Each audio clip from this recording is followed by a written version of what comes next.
earlier window was that Ruby Immels was going to try to double back to race in this race, but she is now listed as not planning to start.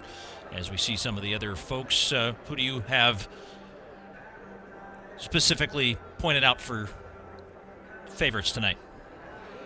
I think it's kind of a very interesting battle between the youngster, Elin Latta, who is on a roll, a red-hot roll. By the way, she was the #1 freshman finisher at NXN.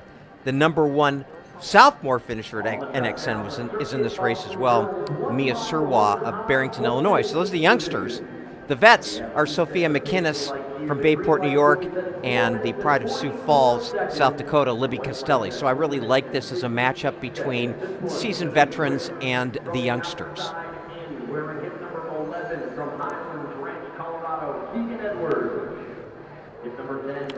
Oh, and by the way, Paul, the pace setters are the women that finished, or the girls that finished 1-2 in that very exciting 3,000. They get to run. They get to start right next to each other on that start line, just beyond the finish line. Makia and Edwards together there, pacing this.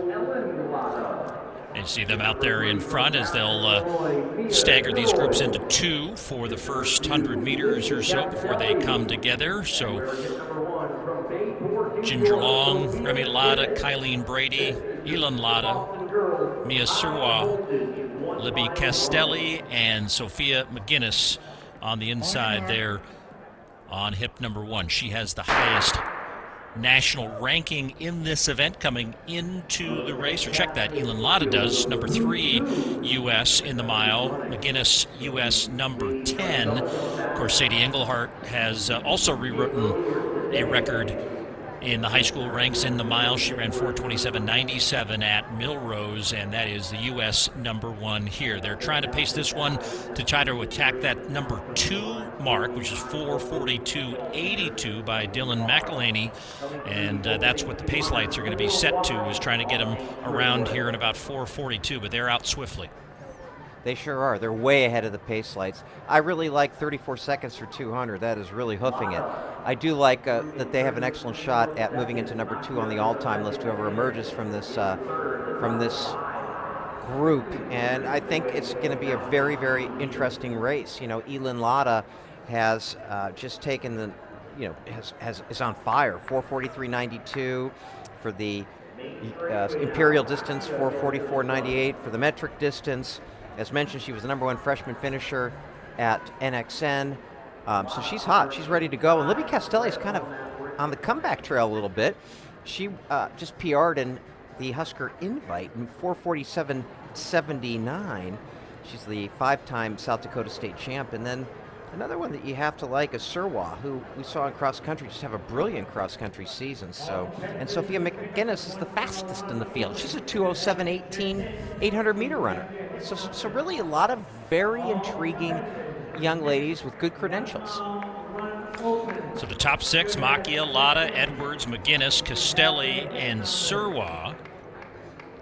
And again, ladies and gentlemen, those green lights being set at 4 minutes and no surprise there, Paul, with those 5 separating. Now, they hit 600 meters at 1:46, so they are right on, at the moment, 4:43-mile pace. So 4:43-mile pace would be the third fastest, and as you mentioned, Elin Latta, the third fastest right now at 4:43.92. But we're going to probably see some kicking, and we're going to probably see some histrionics, so to speak, in those last couple of laps. Yeah, about 2:22, 2:23 at the halfway mark here as Makia and Edwards are done. So Latta now in the lead and McInnes in second.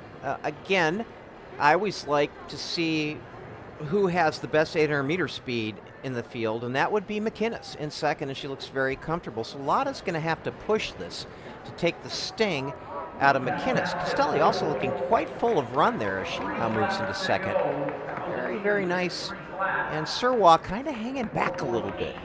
So it's going to be very intriguing, Paul, as we see the last, 600 meters of this race. Yeah, 3/10 quicker on that last lap by Lotta, 37.19, followed by Castelli, McGinnis, and Surwa. McGinnis now in the back of that pack. And Surwa kind of moving up there into third. So they're actually with their bib numbers. McInnes in first, Castelli in second, Surwa in third. Outside of, they're not now, with Lotta going into the lead. They were at one point there. Again, Lotta, kind of a, she's got a lot of moxie. She's from homeschooled San Antonio, Texas. Not afraid of anybody. Not afraid of anybody's reputations. And right now she's taking it to Castelli and Surwa. And McInnes, Paul, falling a little bit off the back of the bus here. A little bit.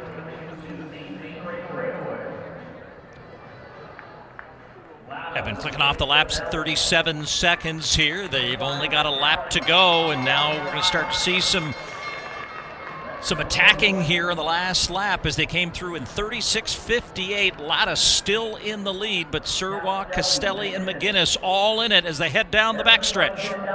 So Castelli is making her move, and now here goes McInnes real wide. Remember, McInnes is a 2:07 800-meter runner, and she played possum in this race, and she is really going after it, Paul. She played possum, played this field like a fiddle. And look at what will be a huge margin of victory after sitting in the back of that pack. 4:47.26, a last lap of 32.23, and McGinnis takes the win.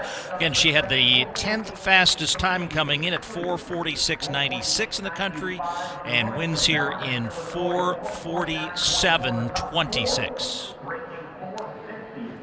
And I love the tactical smarts of McInnes. She's a senior, she's veteran, and her mile personal best dates back 2 years, 4:44.34. But that's how you make a reputation in this sport, is by winning races with your head and your heart. And she did both there. She hung in there, and then she attacked, and that 2:07 800-meter speed, really, she laid waste to the field there in that last lap. Paul, 32 seconds for a last 200 is pretty darn good. As you see the results scrolling there, Lotta second in 4:48.83, Castelli 4:48.95, and Surwa a respectable fourth place finish in 4:49.24. Well, you can see right here, we had our all four of our young ladies that we thought were going to be a part of this race, and then McInnes there in second as Lotta kind of took off, and Surwa made her move. I think Surwa realized those long loping strides. She had to move well before the last lap, and look at McInnes. Boom. She was shot out of a cannon on the backstretch, and then it was nobody home for her down the front stretch. Very easy win for her.